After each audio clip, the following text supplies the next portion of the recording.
자, 오늘은 수학과 수능 수학은 다르다. 자, 요거에 대해서 말씀해 드릴 텐데, 여러분들이 이렇게 내용적인 부분을 잘 정리하는 거랑 수학 시험 잘 보는 거는 분명히 다르다라는 것을 꼭 명심해야 됩니다. 알겠죠? 그러니까 저한테 Q&A 게시판에 이런 질문들을 되게 많이 해요. 선생님, 제가 올해 재수하면서 내용이랑 도구 정리 뭐 이런 걸 되게 열심히 했습니다. 이거 누가 이름 붙였나 몰라. 되게 겉멋든 말이죠. 그죠?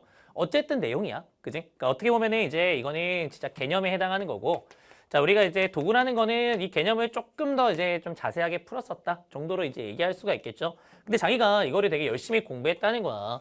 그리고 수능에 응시했는데 이제 두 가지 사태가 발생했대요. 100점이 나오다가 수능 봤는데 올해 수능이 작년보다 뭐 더 까다로웠다. 수학에서는 뭐 이렇게 얘기하니까 갑자기 80점대가 나와버렸다. 혹은 이제 자기는 되게 열심히 공부 많이 하고 투자 많이 했는데 나는 3등급 선에서 멈췄더라. 이런 얘기를 되게 많이 합니다. 근데 이런 친구들은 이제 좀 다시 한번 생각해 볼 필요가 있어요. 자기가 수학 공부를 했는지 아니면은 수능 수학에 대해서 공부했는지를 명쾌하게 한번 구분해 보셔야 된다 이거야. 대부분은 수학만 공부합니다. 내용적인 부분에만 집중하고요. 이걸 가지고 바로 문제 풀러 가는데 여러분들 문제 푸는 방법이나 수능 수학 시험에 나오는 주요 표현들을 공부하지 않은 채로 문제만 풀면은 더뎌요. 그죠? 그리고 더딜 뿐만 아니라 더딘 건 문제가 아닌데 시험장 가면 당연히 어때요? 되게 긴장되고 떨리고 그래요. 그러니까 머리가 잘 안 돌아가. 그러니까 너네가 그냥 이 내용 가지고 바로 문제로 접근하게 되면은 머리가 안 돌아가기 때문에 안 보여요. 시험 보러 가시면. 그거를 분명히 고2 친구들, 그러니까 예비고 3 친구들은 공감 못 할 텐데 수능 본 친구들은 아마 공감을 할 거야. 그지? 그래서 재수강생들도 대부분이 이제 제가 올해 이제 수업했을 때에도 60% 넘게 재수생이었거든요. 그러니까 재수생 친구들은 제가 하는 말에 다 공감할 줄 알 거예요. 그죠? 너네가 정말 자신감 있게 임했더라도 수능날 가면은 갑자기 안 되는 게 그게 이제 문제가 되는 거죠. 근데 그런 문제가 왜 생긴다는 거야? 바로 내용만 공부했기 때문이야. 어떻게 문제를 풀고 어떤 표현들은 어떻게 정답이 나온다라고 하는 시험에 대한 공부가 부족했다 이거죠. 그럼 이런 결과가 나온 두 친구들 괜찮습니다. 우리가 해야 될 것만 하시면 결과가 보장이 될 수 있다는 거거든. 우리는 이 내용적인 것, 그러니까 여기까지가 이제 수학이라고 볼 수가 있는데 우리는 수학자라고 싶은 게 아니잖아요. 그죠? 우리는 지금 수능, 수학, 시험을 잘 보고 싶은 거니까 수능 자체를 공부할 필요가 있다. 이 알파를 공부할 필요가 있다라는 거야. 그럼 이 알파에 해당되는 게 뭐가 있는지가 이제 궁금한 친구들이 있을 거 아니야. 그래서 이 알파를 제가 다르다라고 해서 너네한테 꼭 인지시켜줘야 되는 게 제 임무거든요.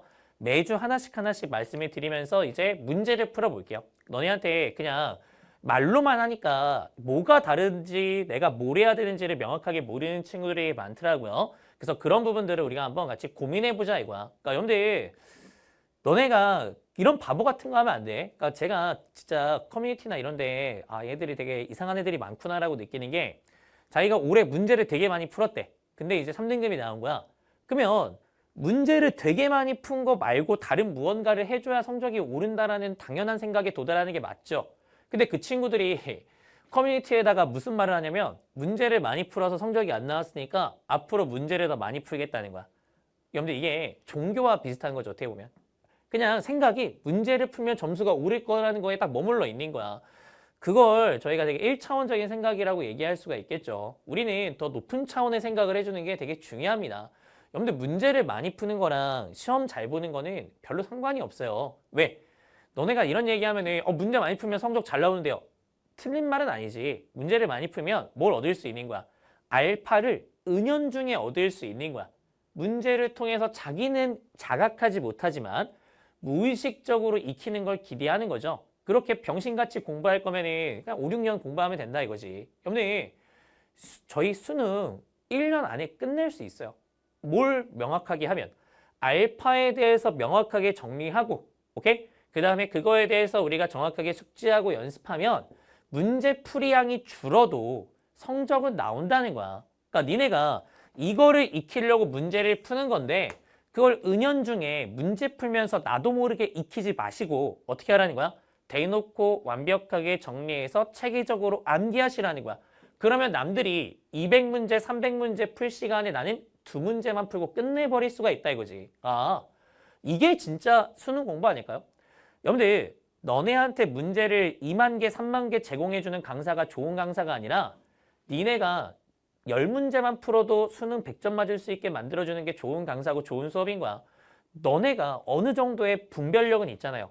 그 분별력을 가지고 공부하시라 이거지. 이 알파를 어떻게 체계적으로 정리할까? 그것이 결국 수능장에서 이런 일이 없게끔 만들어줄 수가 있다는 거야. 그럼 이런 게 이제 뭐가 있어요? 제가 제일 높은 차원부터 내려가면서 얘기를 해줄 건데 일단 니네가 제일 위의 차원은 당연히 모를 테니까 그냥 제일 많이 알고 있는 거 얘기하면 새롭게 정의된 함수가 있겠죠. 뭐 올해 21번, 22번, 14번 전부 다 새롭게 정의된 함수가 나오지 않았습니까? 이 새로운 함수 올해만 나왔겠습니까? 작년에도 나오고요. 재작년에도 나오고요. 10년 전, 15년 전, 내신에도 나와요. 심지어 하도 많이 나오니까. 이렇게 자주 나오는 주제가 있다면 너네가 어느 정도로 학습이 돼 있어야 된다 이거야. 아, fx를 가지고 새로운 함수 gt를 만들어서 gt라 하자라고 이름을 붙인다면 내가 이 gt라는 새로운 함수에 대해서 어떻게 분석을 할 것인가. 그 분석의 결과 어디가 정답 포인트가 되는가. 보통 어떤 그래프가 정답이 되는가. 이런 것들을 저희가 다 암기하고 정확하게 기억해서 남들한테 설명할 수 있을 정도로 아셔야 된다 이거죠. 그리고 이런 새로운 함수를 분석할 때 우리가 집중적으로 봐야 되는 것들 어떤 것들이 있을까. 위치, 그래프 이런 것들까지 전부 다 머릿속에 딱 들어가 있으면 여러분들이 14, 21, 21을 틀릴 리가 없어요. 없는데 근데 그런 부분에 대해서 니네가 문제를 그냥 단순히 많이 푼 은연중으로 갖추고 있는 지식을 가지고는 시험장에서 안 될 수도 있다는 거야. 여러분들 안 될 수도 있는 상황을 만들면 안 되잖아. 너네가 물론 이게 수능이라는 게 뭐 한 달에 한 번씩 열려. 그러면은 뭐 안 돼도 상관없죠. 그죠? 왜냐면 다음에 또 보면 되니까.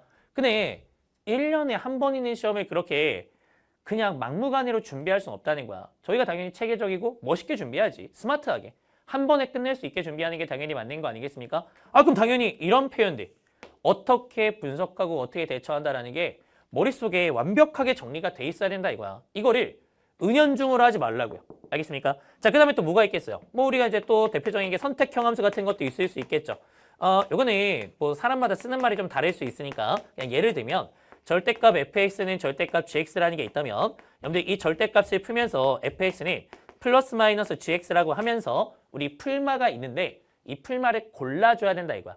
어떤 특정 구간에서는 플러스, 특정 구간에서는 마이너스 뭔가 이렇게 내가 플러스 마이너스를 선택하면서 함수를 만들어 나가는 경우가 항등식에서 되게 자주 나올 수 있죠. 이런 주제도 역시나 작년 수능에도 나왔고 올해 수능에도 나왔고 옛날에도 나왔어. 계속 나오고 있는 거야. 그러니까 이런 것들이 계속 나온다 이거지. 그럼 이런 게 나왔을 때는 내가 어떻게 선택을 한다. 그 다음에 어떤 게 또 정답이 잘 된다. 이런 것들을 너네가 명확하게 또 인지해야 되겠네요. 뭐 이거는 이제 짧게 얘기하면 연결성과 갑조건이 중요하다라는 것들이 알려져 있다 이거지. 그럼 너네가 연결성과 갑조건이 중요하다라고 알려져 있으면 거기에 집중하면 될 거 아니야. 응? 올해 수능 C2번에 정정합 나왔을 때 그 정정합이 바로 이 선택형 함수였다 이거지. 그러면 당연히 갑조건이 중요하니까 갑만 보면은 답이 나와요. 근데 이제 거기서 이상한 생각하고 뭐 요상한 생각하면은 힘들어진다 이거야. 이렇게 정답되는 포인트들이 다 약속돼 있으니까 그런 거를 체계적으로 여러분들이 정리할 필요가 있고요. 이런 것들을 넘어서는 더 일반적인 내용까지도 아셔야 된다 이거지. 가장 수학에서 너네한테 물어보고 싶은 알파 뭐가 있을까요? 당연히 요즘 21세기에 가장 물어보고 싶은 건 식과 그래프야.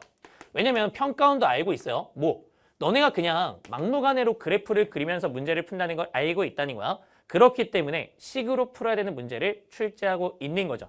그래서 식과 그래프를 균형감 있게 다루면서 어떨 때 식으로 문제를 풀고 어떨 때 그래프로 풀 것인가 이것을 너네한테 가장 높은 단계로 물어보고 있습니다. 이런 것들에 대한 디테일이 뻗어 나와서 이런 것들이 만들어지는 거야. 아, 이 식적인 요소에서 이런 것들, 그래프적인 요소에서 이런 것들이 있겠죠. 이런 게 이제 가장 큰 범주부터 시작해서 쫙 내려와서 너네가 머릿속에 들어가 있으면 이 내용이 근데 뭐 그게 중요한 거 아니고 그죠? 이 내용 가지고 문제 풀 때 체계적이고 안정적으로 풀 수 있게 도와줄 수 있다는 거야. 그러면 당연히 어떻습니까? 이게 어떻게 보면 잘 짜여진 시스템 안에 이제 갖춰지는 거기 때문에 니네가 수능날 긴장할 수도 있죠. 배가 아플 수도 있죠. 열이 날 수도 있지. 감기 걸렸을 수도 있지. 그래도 100점은 나온다. 우리는 그런 상태를 만드는 게 결국 시험 준비라는 거야. 그러면 너네가 가장 시간을 많이 쏟아야 되는 거 뭡니까? 이 부분에 대한 완성이다라고 보시면 되는 거야. 식과 그래프의 선택부터 고민해서 그럼 내가 여기에서 어떤 상황을 분석하는 건지 이해하고 그런 것들이 디테일하게 어떻게 구현되고 있는지를 정확하게 대가리 속에다가 집어넣는 것 여기에 가장 많은 시간을 쏟아 부어야 되는데 우리 애기들은 이렇게 하는 경우가 많잖아. 이거 여기에 시간을 많이 쏟아 부어야겠다. 뭐 그럴 수 있어. 당연히 처음에 배워야 되니까. 근데 이러고 문제를 풀러가면 당연히 발려요. 왜냐면 물론 선천적으로 재능이 좋아. 그러니까 강윤구야 만약에. 그랬으면은 저는 뭐 수학학원 안 다니고 100점이 나왔으니까 별 고민이 없었겠죠. 그러니까 그러면 좋아. 좋은데 안 그러면 뭐 그럼 그냥 뭐 수학 조질 거야? 그건 아니잖아. 근데 이제 대부분은 이제 이렇게 가면은 발려요. 그죠? 왜냐면 어떻게 푸는지 안 배웠으니까 뭐 해야 되는 건지 모르니까 어떤 표현들이 있는 건지 모르니까 당연히 잘 안 풀린단 말이야. 그러면 이걸 배워야지라고 생각을 하는 게 원래 정상인데 우리 친구들이 이걸 몰라요. 왜? 안 가르치니까 강사들이. 그죠? 선생님들 중에 식과 그래프부터 선택해서 고민해 보는 과정을 체계적이고 날카롭게 정리해주는 사람이 없잖아. 그죠? 그래서 내가 대한민국에서 수학을 제일 잘 가르친다고 자신감 있게 얘기하는 게 다른 사람들은 안 하잖아요. 안 가르치고 있어. 시험을 안 가르치고 수학만 가르치고 있잖아. 되게 저차원적인 생각이라 이거야. 근데 저는 고차원적인 여기서부터 시작을 하니까 이걸 배우면 되는데 프레임 자체가 그죠? 대다수의 사람들이 안 가르치니까 이 과정이 있는 줄 몰라 니네가. 그래서 이제 어떤 선택을 합니까? 문제가 안 풀리면 개념이 부족한가? 라는 최악의 선택을 해요.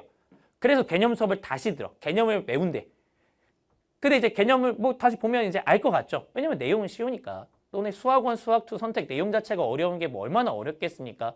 사실 수학원, 수학2는 내용이 어렵다라고 느낀다면 애초에 수능에 응시하면 안 돼요. 뭐 그럴 수 있지. 사람마다 능력치는 다르니까. 근데 그 정도면은 근데 애초에 이제 수능으로 대학 가는 거는 이제 포기하는 게 맞는 건데 사실 여러 번 보면 다 익숙해질 만한 내용이야. 옛날보다 진짜 쉽잖아요. 옛날에 미투기백 확통 배우던 그런 시절보다는 훨씬 더 편안하게 배울 수 있는 게 분명히 맞거든. 그럼 내용이 분명히 쉽단 말이야. 그럼 너네가 이리로 다시 돌아오면 마음의 안정감은 느끼겠지. 근데 다시 문제 풀러가면 어때요? 당연히 또 발리죠. 그러니까 이렇게 그냥 돌고 돌다가 그냥 수능 끝나는 거야. 그러면 당연히 발전이 있어 없어? 발전이 없지. 그래서 수학은 점수가 안 오른다 라고 하는 프레임이 짜져 있는데 근데 수학이 점수가 안 오르는 건 너네의 잘못이 아니라는 거야. 니네 탓하는 게 아니라 이걸 언급을 안 하니까 니네가 그냥 모르는 거잖아요. 그죠? 시험이랑 수학은 분명히 달라요. 다른 부분들을 당연히 공부해야지. 그럼 왜 공부 안 하는 거야?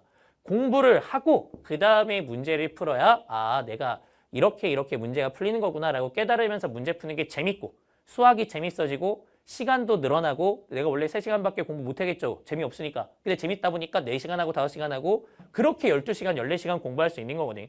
공부가 재밌어요. 문제가 풀리면. 근데 니네가 문제가 안 풀리니까 어려운 거 아니야? 재미도 없고. 그래서 공부하기 싫은 거 아니야?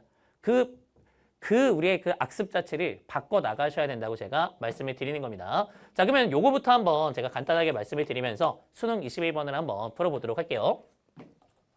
여러분들, 우리 수능 보는 거는 아까도 얘기했지만 지금 계속 얘기하고 있지만 수학이랑은 다른 거예요. 여러분들 수학은 뭐가 수학이야? 여러분들 수학과 가면 뭐해? 수학과 가면 어떤 명제가 참인지를 증명하는 것 거기에만 몰두하는 겁니다. 그죠? 그래서 어떤 추측이 있어. 그 추측이 대단한 거지 사실. 그 추측을 어떻게 하는 거야? 그치? 근데 천재들이 이렇게 딱 떠올려.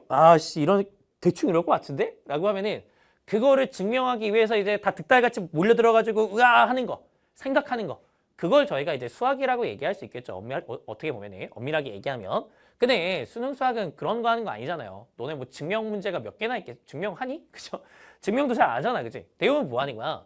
문제의 조건이 있습니다. 그걸 가지고 뭐 하고 싶어요? 답 내고 싶어요. 그죠? 그래서 우리는 답을 내는 게 목적이다라는 거 정도는 다 알고 있을 거야. 자, 근데 그렇게 답을 낼 때 뭐가 필요한 거야?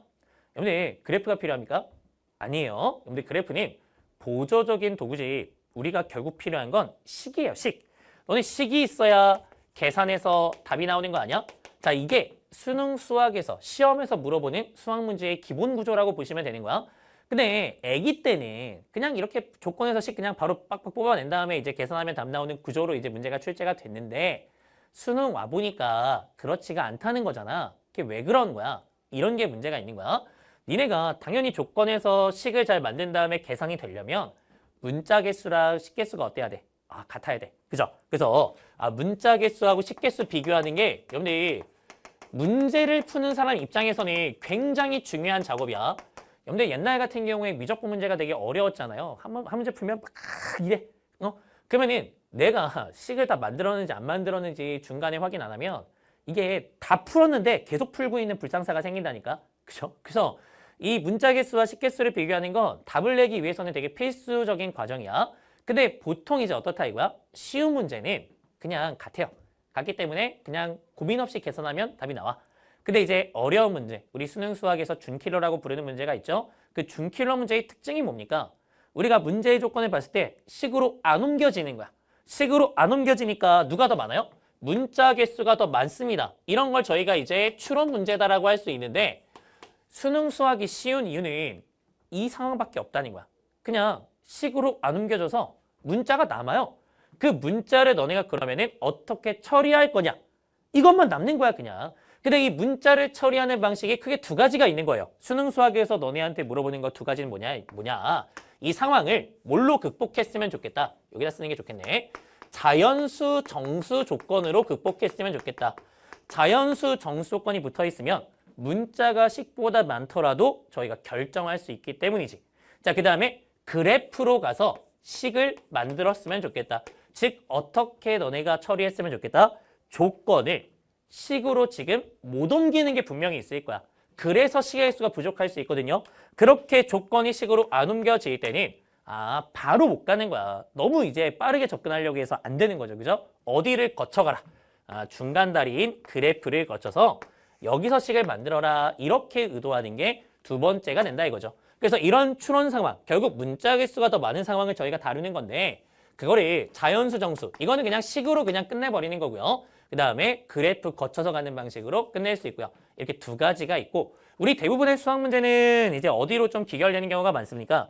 그래프로 귀결되는 경우가 많아요. 그래서 그래프를 그리는 거야. 알겠니? 자, 그러면 너네가 이 그래프 그릴 때 어떻게 그래프를 그리는 게 맞는지에 대해서도 고민해 볼 필요가 있잖아. 자, 그러면 상황을 조금 더 보도록 할게요.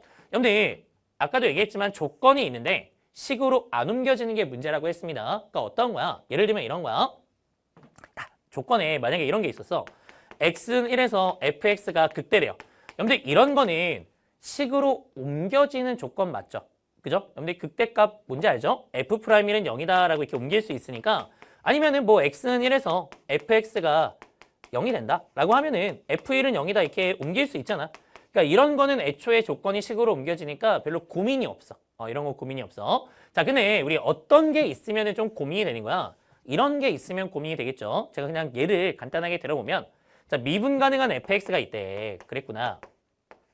자, 근데 얘가 k부터 무한대까지 역함수가 존재한대요.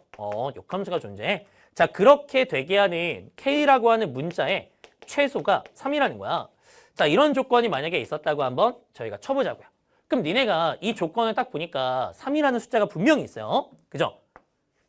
이걸 식으로 만들어서 아마 계산하고 싶은 걸 거야.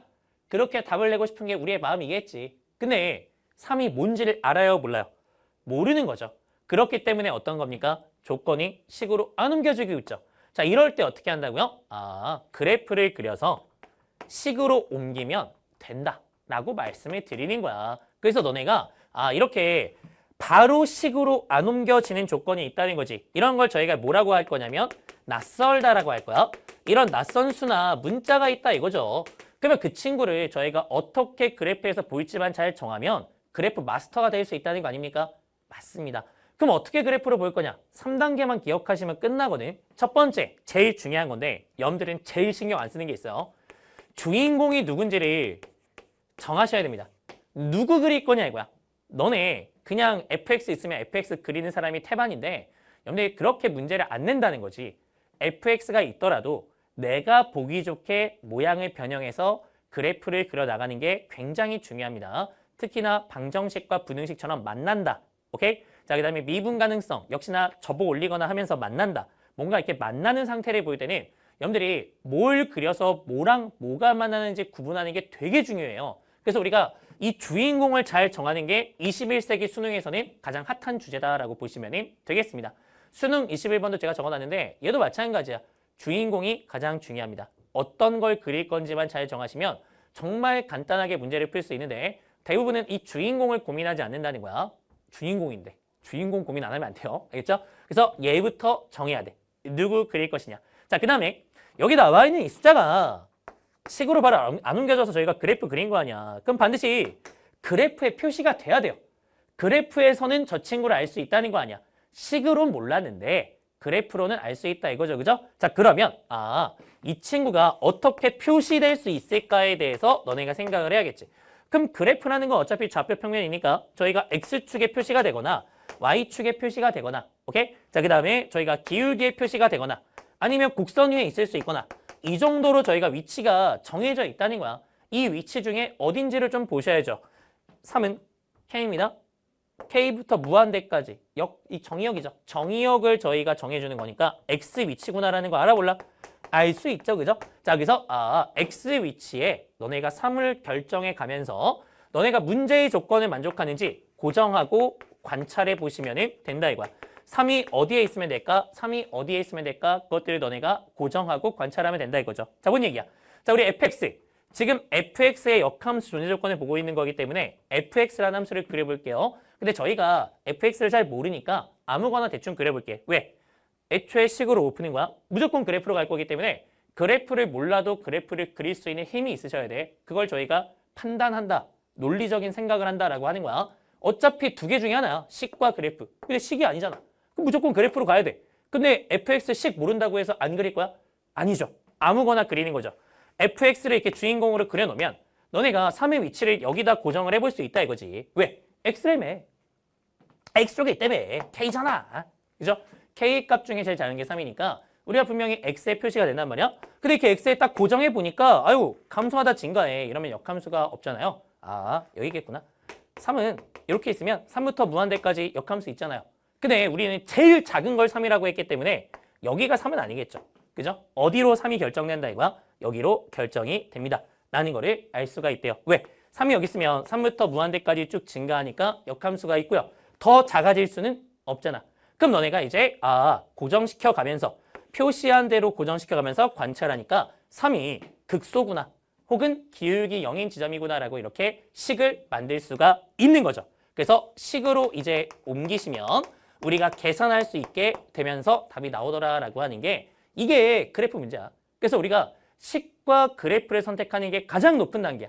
어쨌든 계산해서 풀 건지 아니면 계산 못하니까 그래프로 갈 건지를 결정해 주는 게 우리의 임무고요. 너네가 그거를 객관적인 기준을 가지고 딱딱딱 나누는 게 제일 중요합니다. 근데 그 기준까지 다 얘기하면 너무 오래 걸리니까 이렇게 그래프로 갈 때는 식으로 옮기지 못할 때는 1, 2, 3를 보는 거구나라는 거 정도는 아셔야죠. 이거 교과서에 적혀 있습니까? 안 적혀 있어요.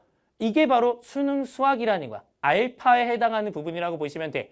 그 알파의 가장 상위 고민이다라고 저희가 생각할 수가 있을 거고요. 우리가 이 식을 만들 때도 고민이 별로 없어요. 근데 그래프 문제가 진짜 쉬워. 왜? 너네가 이 x의 위치가 이런데 사실 결정 안 될 거잖아. 그냥 제가 설명을 위해서 여기 있지 않을까라고 얘기해 준 거지. 이런데 여기 뭔데요? 3 여기 왜 있어? 그죠? 우리가 누가 그래프를 그리든 정확하게 결정돼야지만 답이라는 게 나옵니다. 맞죠? 사람마다 그리는 방식에 따라서 위치가 다르면은 답이 안 나와. 그럼 당연히 이의제기가 있겠죠. 논란이 되겠죠. 평가원이 그게 말이 안 되죠. 그죠? 그 문제라고 부를 수가 없잖아. 그지? 애초에. 그지? 자, 그러면은 여러분들 당연히 이 식을 만들 수 있는 건 어디기 때문에 그래프의 특수한 지점. 그 특수한 지점을 저희가 뭐라고 부릅니까? 아직 재수 안 들었구나. 그죠? 자, 국민사점이라고 부를 거야. 대한민국 국민이면 이 4개의 점을 모르면 안 됩니다. 근극점, 변곡점, 접점. 이 4개의 지점이 가장 보편적인 특수한 지점이니까 그 4개의 지점 중 어딘가에 있을 거라는 건 예상도 된다 이거야. 3이 이런 데 있을 리는 없다. 이런 데 있을 리 없다. 이런 데나 이런 데 있을 거라 이거지. 그지? 근극점, 변곡점, 접점 중에 왜? 그 근극점, 변곡점, 접점은 저희가 식으로 만들 수 있으니까 여기는 순간 변화율. 여기는 2번 미분하면 0 나온다. 요거는 미분하면 0 나온다. 너는 대입하면 등식 나온다. 이렇게 저희가 식으로 만들 수 있는 4개의 요소는 국민사전밖에 없기 때문에 여기에서 결정이 될 거라는 것도 알고 있어요. 그럼 너네가 애초에 고정 관찰할 때 병신 같은 거 고정하지 말란 말이야. 이런 거 뭐하러 고정해? 이런 데 먼저 확인하면 되죠.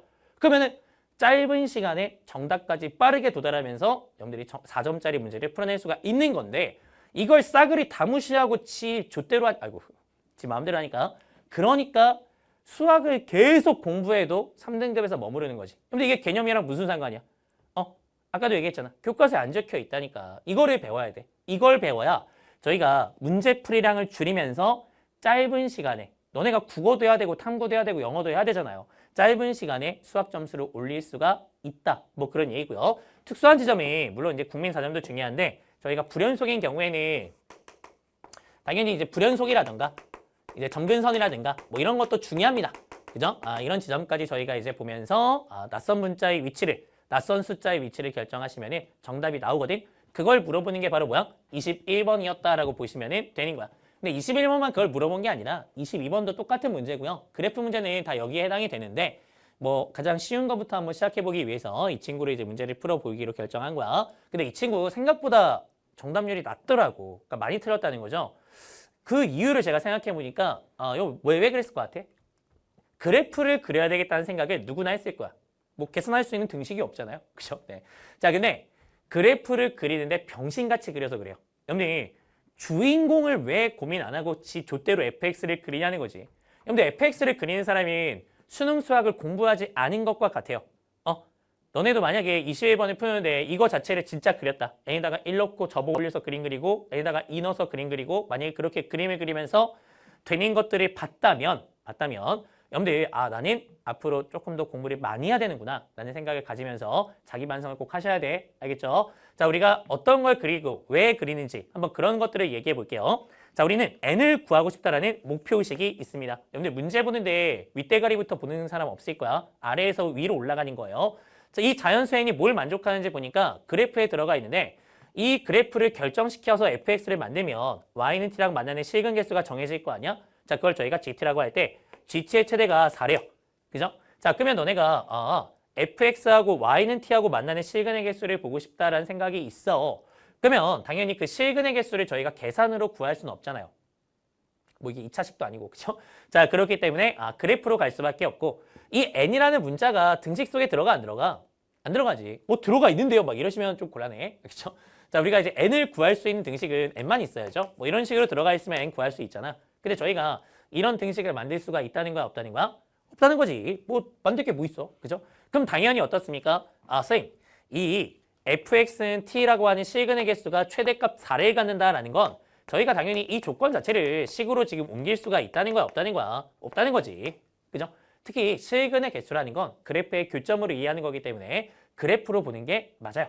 그럼 너네가 이제 그래프로 가서 내가 n을 보고 싶은 거 아닙니까? 즉 낯선 문자 n이 있는데 그 낯선 문자 n을 그래프에다가 잘 표시하고 고정 관찰해서 이 고정 관찰의 결과물로 n을 결정하고 싶고 그걸 가지고 저희가 식을 만들든 뭘 만들든 해서 자연수 n을 구하겠다. 그게 우리가 지금 이 21번을 봤을 때 머릿속에 떠올라야 되는 구조라 이거지. 그럼 너네가 이제 여기서 고민해야 될 건 뭐야? 누구를 그릴까? 주인공 정해줘야죠. 그죠? 자, 그 다음에 그 n이 어떻게 표시되는가? 그 표시되는 위치 정해줘야죠. 자, 그 다음에 고정 관찰했을 때 정답 포인트 어딘지 보셔야죠. 그죠? 자, 근데 애초에 지수로그 함수입니다. 애초에 지수로그 함수이기 때문에 근, 극점, 변곡점, 접점 중에 누구는 다 싸그리 버릴 거야. 자, 우리가 극점 없습니다. 변곡점 없습니다. 접점 없습니다. 자, 그러면 우리가 볼 거는 교점. 근데 얘네가 뭐 지금 뭐 F 이거 그리는데 뭐 그죠? 자, 그래서 우리가 지금 일단 지수로그 함수니까 점근선. 그다음에 불연속이 있을 수 있잖아요. 0에서 함수가 달라지니까. 내가 봐야 될 거는 그럼 일단 교점 개수는 봐야 되니까 뭐 교점 개수 본다 치고 점근선이랑 불연속까지 좀 고민하면 이 n이 어디에 위치할지가 정답을 만족할 수 있을지가 좀 결정될 것 같다. 이런 생각할 수 있다는 거야. 그럼 너네가 일단 이 두 가지에 집중해서 이제 문제를 풀어나가면 되고요. 그럼 누구를 그릴 거냐라는 건데 이걸 보고 fx 그리겠다는 새끼는 없죠. 왜? 저희가 빼기 n 한 다음에 절대값이었어. n으로 접겠다는 거 아니야. 그럼 너네가 누구를 그리는 게 당연히 좋습니까? 이걸 그리는 게 좋죠. 선생님 주인공은 3의 x 더하기 2스 x가 0바자기 때 자, 그 다음에 로그 2의 x 더하기 4 x가 0 이상일 때 이렇게 보는 게 사람다운 생각이군요. 왜? 곡선은 움직이지 않는다라는 수학의 대명제가 있습니다. 너네가 그래프를 그리는데 그래프가 매 순간 움직여. 틀렸어. 근데 그렇게 하시면 안 돼. 알겠죠? 우리는 곡선 자체를 움직이지 않게 만드는 작업이 굉장히 중요하다는 건 그래프를 대하는 기본적인 태도로서 알고 계셔야 돼. 만약에 그걸 몰랐다면 배우면 돼요. 그죠? 곡선은 움직이지 않는다라는 또 명제도 우리가 한번 또 다뤄보자 이거야. 그 방법론도 한번 배워보자 이거야. 그거는 근데 또 나중에 할 일이니까 우리가 n이 계속 바뀌면서 이걸 그리면 그림을 계속 그려야 되잖아. 그래프를 계속 그리는 건 여러분들 좋아 안 좋아? 안 좋아. 한 번만 그리고 관찰하고 싶은 거 아니에요. 그죠? 그럼 너네가 얘를 그리겠다고 마음먹으면 어때? 곡선은 정해져 있는 거야. 선생님, 3의 x 더하기 2승은 이렇게 오면서 여기가 9가 되는 거 아닙니까? 맞죠? 자, 그 다음에 로그 2의 x 더하기 4는 0너니까 2니까 2부터 시작해서 이렇게 올라가는 거 아닙니까? 그지? 그걸 뭘로 접겠다는 거야? n으로 접겠다. 그걸 저희가 뭐라고 한다 이거야? fx라고 한다는 거야. 그럼 니네가 이제 n이 표시가 됐어 안 됐어? 위치가 나왔죠. hx를 y는 n으로 접겠습니다 라는 거 아닙니까? n은 이 좌표 평면에 y에서 움직이고 있습니다 라는 걸 알 수가 있고요. y에서 움직이니까 y에서 걸리적거리는 새끼들을 생각하면은 n의 위치가 결정이 되니 안 되니? 야, 여기 있겠니? 여기 있겠니? 이런 데 있어야 된다는 건 안 봐도 알아. 여러분들 이 최대가 4다라는 거 확인 안 해도 n이라는 게 야, 당연히 사이에 있겠지. 여기 있겠냐? 여기 있겠어. 9보다 크면 무한계인데 2보다 작으면 한 개밖에 없는데. 그죠? 당연히 그 사이가 될 것이다라는 거는 저희가 예상할 수 있다는 거야. 그럼 너네가 정답 포인트가 이렇게 불연속이랑 점근선 뭐 이런 데서 나오는 건데 뭐 점근선은 딱히 뭐 이렇게 크게 중요하진 않네요. 그죠? 그러면은 불연속 지점에서 아마 나올 거고 저렇게 Y쪽에서 걸리적거리기 때문에 결국 2하고 9 사이에 있는 거 아닐까라고 생각이 된다면 그러면 뭐 하는 거야? 이 예상을 검증하는 거야. 니네가 다 해보는 게 아니라는 거지. 수능 수학이라는 건 이 검증을 너네한테 물어보는 거지. 결국 귀납법으로 문제를 풀기 원하는 거지. 너네가 이거를 다 해보면서 어떻게 다 해봐요. 말이 되니? 그렇죠? 자, 그래서 예상하고 검증하면 되고요. 실제로 n은 여기에 딱 들어가면 그래프가 어떻게 그려지는 거야? 접어 올리니까 fx가 이렇게 그 다음에 뭐 이렇게 올라가서 이렇게 그려집니다. 그러면 t가 이렇게 지나갔을 때 식은 4개 되는 데가 있어요? 없어요? 4개 되는 데가 있죠? 검증 끝났죠? 그래서 3, 4, 5, 6, 7, 8 이렇게 정답이 될 것이다 라는 거를 저희가 금세 알 수 있다는 거지. 이런 잘 짜여진 시스템이 있다는 거야. 그 시스템을 배우고 그걸 가지고 너네가 성적이 나오길 기대해야 합리적인 생각인 거지. 그냥 내용만 배웠다. 지수로그 함수 안다. 지수로그 함수 모르는 사람이 어딨어요. 증가함수라는 거 다 알지. 근데 그걸 어떻게 문제풀이에 적용하고 정답까지 도달하고 그 정답 포인트까지 예상할 수 있냐라는 건 시험 자체를 공부해야 된다는 거야. 그래야 아까도 얘기했죠. 너네가 배가 아프든 뭐 그날 고열에 시달리든 어쨌든 니네의 컨디션하고는 상관없이 그냥 할 거 하고 그 다음에 결론 낼 거 결론 내고 이렇게 해서 답에 딱 도달해서 안정감 있게 시험을 볼 수 있다는 거지. 여러분들 그렇게 공부하는 게 올바른 수능 수학 공부라는 겁니다. 그래서 우리는 수학 공부하자는 게 아니야. 물론 제가 이제 사전공략법 이니셜 이제 수업을 찍으니까 거기서는 이제 수학을 가르치겠죠. 내용이랑 이런 거. 근데 그거는 누구한테나 배울 수 있는 거야. 그죠? 누구한테나 배울 수 있는 거야. 그걸 배운 다음에 와 도구 정리 배웠다고 해서 내가 수학 되게 잘해질 거다라는 생각하시면 안 된다고요. 내용이랑 그런 멋있는 그러니까 그냥 뭔가 똑같은 걸 다르게 포장지만 바꾼 거 아니야. 여러분들 거기에 현혹되면 안 돼. 우리는 똑똑한 사람이잖아요. 그죠? 여러분들이 수학을 못하는 거지 판단 능력은 있을 거라고 제가 믿을게. 저는 수험생들한테 그런 게 있을 거라고 봅니다. 뭐 요즘에 워낙 겉멋들 좋아하고 뭐 이런 게 막 문제가 된다 뭐 이렇게 얘기하지만 여러분들 이게 니네가 인생에 걸린 시험이라는 걸 생각하면 결국 본질을 볼 수밖에 없거든요. 그럼 본질을 보면 도구 정리 배워봤자 내용이라는 거 다들 알 거야. 그냥 멋있게 정리했을 뿐 특별한 거 없거든. 그럼 우리는 그거를 뛰어넘는 뭘 배워야 된다 이거야? 수능, 수학을 잘 분석하는 방법을 배워야 돼. 그걸 저희가 이제 뭐라고 부르는 거예요? 촌스럽지만 사전 공략법 이렇게 부르는 거 아닙니까? 근데 이게 왜 공략법인지 알 것 같아요? 모를 것 같아요? 알 것 같죠? 내용 아니야. 교과서에 적혀 있는 거 아니야. 도구 정리 아니야. 아닌데 아셔야 돼. 이걸 알아야지 안정적으로 문제를 풀 수 있다는 거지. 특히나 이런 부분은 제가 가르쳐 보면 96점이나 92점 맞는 친구들이 더 공감을 많이 하더라고. 왜냐면 그 친구들은 수학을 많이 했을 거 아니야? 꾸준히 했을 거 아니야? 근데 그 4점, 8점이 안 메워지는 답답함이 있거든. 그 4점, 8점을 메울 수 있는 생각이야. 이 생각을 너네가 잘 갖고서 높은 단계부터 내려가는 습관을 만드시면 여러분들이 4점, 8점 채울 수 있고요. 또 못하는 친구들도 어떻습니까? 벽을 뚫을 수 있는 생각인 거야. 이런 거를 결국은 다 같이 공부했을 때 잘하는 친구는 더 잘하게, 그다음에 못하는 친구는 성적을 급상승시킬 수 있는 원동력이 된다 이거죠. 그렇게 재밌게 공부하자고. 응? 여러분들 저는 수학이 되게 재밌다고 생각을 하거든요. 왜냐면 이렇게 짜여진 대로 저희가 생각의 틀을 만들고 시험을 분석하면 수능 수학 다 풀려요. 여러분들 저한테 올해 물어본 친구들 알 거야. 그죠? 뭐 다른 강사들이 막 모의고사나 시대인체 모의고사 뭐 대성 모의고사 저한테 존나 물어봤잖아. 그지? 근데 제가 국민사정 하나로 다 돌파해주지 않습니까? 그죠? 주인공 결정하기, 국민사정 결정하기. 이걸로 그냥 다 돌파되는 거야. 근데 그 부분을 공감해 나가는 친구들이 성적이 당연히 잘 나올 수밖에 없겠죠. 그죠? 그러니까 우리는 그렇게 공부하고 재밌게 공부해서 결과를 만들어야지 그냥 열심히 해! 생각해! 뭐 한 문제 뭐 한 시간씩 생각하고 있어. 한 시간을 왜 생각해요? 생각할 거 다 정해져 있는데. 그죠? 그러니까 너네가 이렇게 생각하는 방식을 만들면 한 문제 푸는데 생각을 5분 이상 할 필요가 없어요. 왜? 5분 했는데 자기가 정답 포인트 못 찾으면 못 푸는 거야. 그죠? 그럼 깔끔하게 이제 자기가 부족한 부분을 메꾸면 되는 거지. 여러분들 막 그렇게 무식하게 시간 쏟아 부으면서 공부하면 안 돼요. 시간과의 싸움이라고 생각하시고 스마트하고 우리가 이렇게 객관적이고 날카롭게 공부하면서 시간을 쫙쫙쫙 줄여 나가서 여러분들 수능을 1년 혹은 1년 반 정도로 딱 끝내주는 것. 그게 우리의 목표다라고 생각하시면 될 것 같습니다. 자, 그래서 이렇게 수능과 수능 수학의 다른 부분들이 가장 큰 건 이제 여기서부터 차이가 나기 시작하는데 이런 것들에 대해서 이제 하나씩 우리 다음 주부터 또 해가지고 말씀을 좀 드려보도록 할게요.